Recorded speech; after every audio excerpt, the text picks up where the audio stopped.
Well, welcome back to my shop, guys. Today, I was I'm working on my CMX chassis here from MST.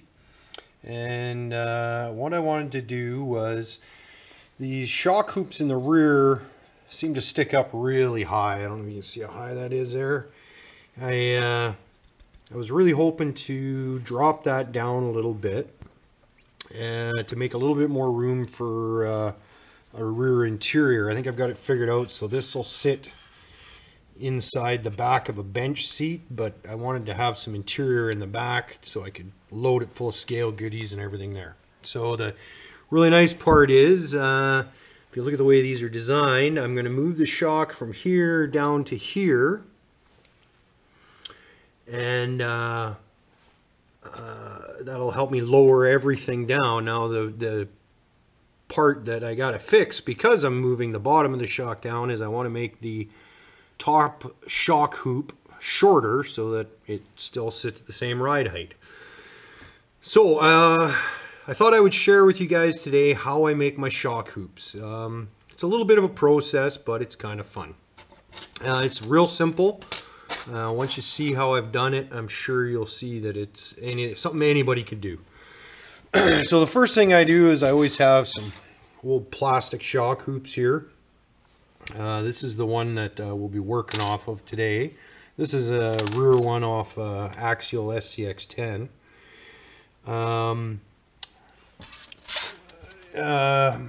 That's just what I use to start with as a guide. Now, the best way I've found to make these is to make a little jig to keep everything straight, make sure everything fits. And then obviously, if I'm going to make one for this side, I want it to be an exact match for the other side. So you don't have one shock sitting goofy and one side sitting lower than the other. I mean, that just looks wrong. So what I use for my the base of my jig is these little metal plates.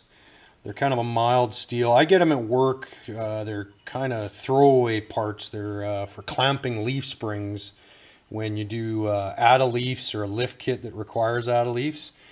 I do a lot of lift kits at work, and the company that provides them always seems to send lots of extras of these. So I bring them home and use them as my little jigs.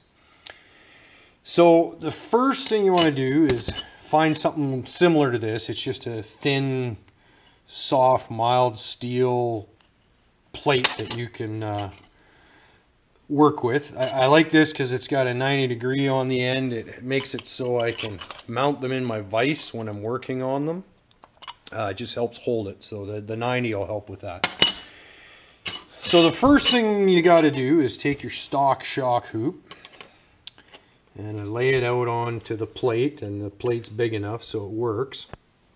Now what you can do is you can center punch the original holes in the frame, and the one where the shock goes. Sometimes the center punch doesn't fit through, so a lot of times what I do is just a pencil, and I mark the holes where the shock wants to be. So we'll just mark them here. I don't think it's going to show very well on camera, but basically you'd have your 3 marks where you're, I'll use a Sharpie this time so you can see them better. So let's just say you got your 3 marks of the stock shock hoops. That's pretty close. Now the beautiful part is, now that you've got those marked, you can take the upper shock mount and you can move it whichever way you want. So in this case, I'm dropping the shock from here to here. It was 15 millimeters. So if we were to use the MST shock hoop, I'd lay it on, mark it, and basically just measure straight down 15 millimeters. Easy, right? So now if you wanted to make them taller, you could put your mark up here, lean them forward, lean them backwards. However you want to do it, it just gives you a nice jig. The beautiful part is these, because they're marked, these 2 holes here will line up with your stock holes in the frame where you want to bolt your shock mount. Easy, right? That part's real simple. So then the next thing I do is I put it in the vise here, And I take some drill bits and a nice drill. I use, they're like a Cobalt sort of drill bit. They're fairly expensive, but I like good tools, so I spend the extra. And what you want to do is drill first the frame holes. Not a bad idea once you get those drilled to line them up and make sure they do line up. You know, it's that whole measure twice, cut once kind of thing. And then drill this hole when you get that sorted out. So once you've got your holes drilled, and I use 1/8 drill bit, and I always have lots of scraps of metal kicking around. There's some 1/8 welding rod and some 3/16 steel brake line. Bob's your uncle. Lots of it. This is leftovers from doing cages and bumpers and stuff, and I always keep them in a little box for just this kind of occasion. So once you've got 1/8 holes drilled, you want your 1/8 welding rod, and you can see I've kind of buffed the edge there on my grinder just to make it tapered a little bit. And I'm going to show you with ones I already have made. But you basically put the 1/8 welding rod through the steel plate in those locations. Now this one is the front of an SCX10 from Axial. It's already set out. Oh, this is a rear one, so it's not going to look the same, but you can see that, you know, it's basically it. Now on this one, I've done several locations. This is a lower one, and then these are 3 that are, I think they were 5 millimeters higher or something, and I could put them wherever I wanted. So basically what you've done is you've made this real nice little jig with the 3 pins through, and they're just loose in there. You can see I can move them around, but they're snug enough that they'll stay in there when you're working on this. So there's the start of the jig. I mean, that's pretty simple to make. Anybody can do that. Now I take some 3/16 bits of brake line here that I've leftovers, and I want to clean those up first. So it doesn't really matter how long they are at this point. They can be any length. Just make sure they're scraps, or you can use new stuff if you want. So how do you clean that and hold on to it safely? Now, I don't know if you guys remember from my other videos, but the 1/8 welding rod fits really snugly inside 3/16 brake line. So what I do is basically slip the brake line over a piece of welding rod, and then I can take it over to here to my wire wheel on my grinder. I don't know if you can see that. The light looks terrible, and you can use the welding rod to hold it and save getting your fingers in the wheel, which, although it doesn't remove a lot of flesh, it burns a little, it hurts a little bit. So not a bad idea just to hold it and get that black coating off the brake line, so that when we get to silver soldering these, it'll be a nice clean surface. So what I've done here is I've got one kind of already laid out with the scraps of brake line on it. So this is a jig I made a couple weeks ago when I was working on another one of these chassis, and you can see I got the 3 pieces of 1/8 welding rod through there. And then we're going to take the brake line and put some little scrap pieces that I've pre-cleaned in the wire wheel. We're going to put them right over top of there so they sit. Now the next thing you want to do is you got to bend the actual shock hoop to shape. So what I do is, in my vise, I've taken a piece of 3/16 welding rod, which is the same diameter as the 3/16 brake line there. I don't know if you can see that. The lighting is kind of shitty in here. Sorry, guys. Anyway, then we're going to take a piece of 1/8 welding rod, and you basically just bend it to fit around there. Keep your bend nice and tight. Now, you might want to heat it a little bit here to take some of the temper out of the steel. Makes it easier to bend. Hold that good and solid in the 3/16, really good and solid in the vise, and bend it around. Now if you want a really tight bend, you can come in on the side and hold it and you can tap it with a little hammer to suck it in real tight on there if you wanted. In this case, that's basically the shape I want for my upper shock hoop. So now what you do is you take this and you put it over your jig. And you'll see it lines up pretty close. I might have bent it a little too far, but I'll have to bend this side out here so that it lines up with this post here. Here we go, gave a little bend. Look at that, it lines up almost perfect. So now what I'm going to do is just cut it, mark it, and cut them off where we want it. So, to save you guys watching me cut a piece of metal, I've pre-cut one. That's pretty much ready to go. So now the real simple part of this is we're going to braze the 3 locations. And you could be done right there. You'd have to trim these off so they sit flush. But basically, I mean, that's the basic jig. Now, a few tricks that I really like to do in a case like this. Like, let's say, we're going to look at the frame on the chassis here.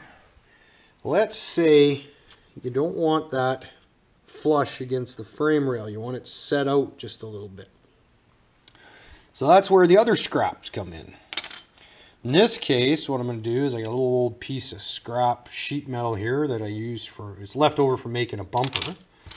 So we'll lay that in there and then put the hoop in. If you can see that. Now it's basically going to keep it up away from the jig plate, and that'll set a little bit of a gap so that they're stepped out from the frame a little bit. Now, if you really want to get adventurous, I've done in the past where I've made shock hoops that are at an angle, you know, they go out to the side, they're really tall, you want them set out, you want them in, you want them out, you know, whichever way you want to go. This beauty little jig, I'll show you, can be used to hold it at any angle. Now, because everything's steel and I got magnets, we'll set one of those on there. And then I'm going to use this one to exaggerate what I'm doing. You know what, this is dumb trying to do this here. I'm going to mount this in the vise to make it a little easier to show you guys. There we go.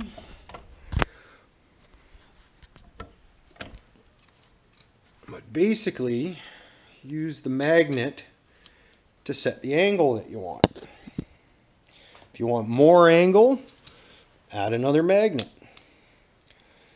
Now let's say the magnets are too thick and you need something a little in between sizes, or you want to go just a little more but you don't want to go to the thickness of another magnet. So that's where the sheet metal comes in. Just wedge a little piece in there. You can keep adding them. You know, there's 2 stacked, and the magnet and everything's being held really good by those magnets. Now when you do this, I would want to solder here and here first, and then take the magnets out and then solder it. Now, magnets don't like heat. They like to crack and break and explode and shatter into pieces like this when you overheat them. So again, careful with the torch. Don't heat the magnet. Do this side first, then pull the magnets out, then solder this one. Okay? So, again, I mean, if you want, I've got some thicker steel here. You can stack it in there, take pieces away, whatever you want to do to get that angle or taper right. I mean, you can measure it and do whatever you want. These ones, on the other hand, are going to be nice and flat against the frame because I need them actually tight in. Otherwise, the shock's going to rub on the frame rail, and I don't want that. So you can see there, we're all ready for brazing. So a little prep work here.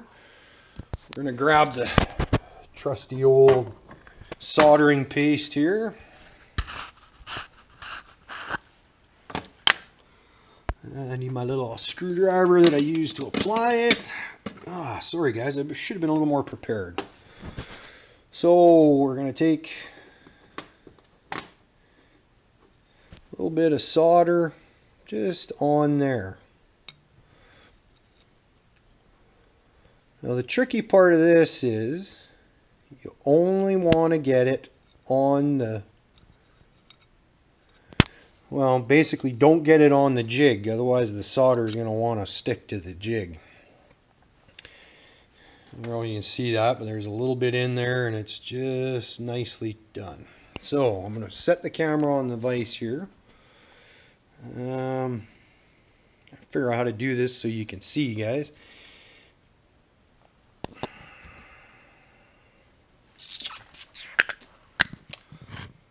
How's that? Can you see it in there? Bend that a little bit. Alrighty, we'll grab the torch and some silver solder.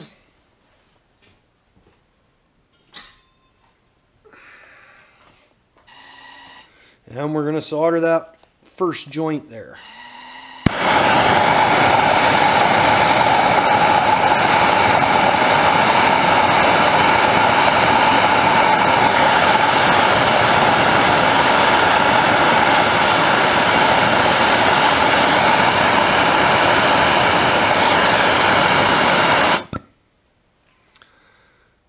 So I hope you could see that, guys.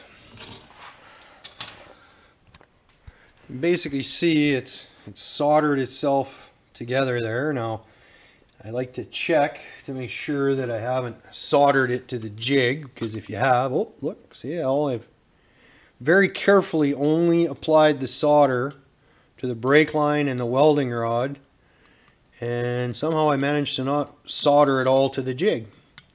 Takes a little bit of practice, but it's not bad. You can, with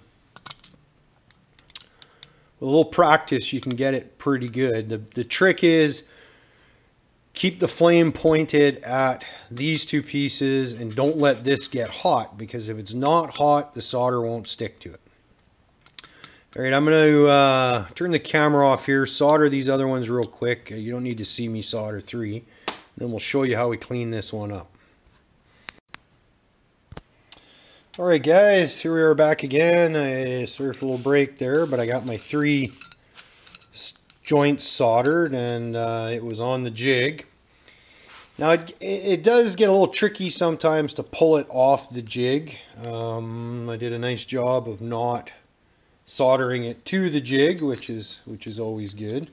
This is a time when dirty metal helps, because this plate, being a little rusty and dirty and filthy, made the solder not want to stick to it even if it does get too hot. But again, avoid getting heat into your jig, and then the solder won't want to stick to it. As well as don't put flux on the jig, because then the solder will definitely want to stick to it. So anyway, here's what you can see that I've done. It was a little stuck on there, so I grabbed it with a set of vice grips and I just kind of wiggled and pried a little bit of a flat blade screwdriver under here, and off it came, and it's cool to the touch now. Actually, I'm in British Columbia, so I went and dunked it in a snowbank. It's nice and cold anyway. So basically, we'll take a look here. You can see here's the stock shock hoop that I was trying to recreate, but shorter, and it has come out pretty much bang on, and it is almost exactly 15 millimeters shorter, which is exactly what I wanted, and it will line up perfectly with the holes in the frame. So the only thing I got to do now is trim the excess off here with a cut-off wheel, a hacksaw, your Dremel, whatever you want to do.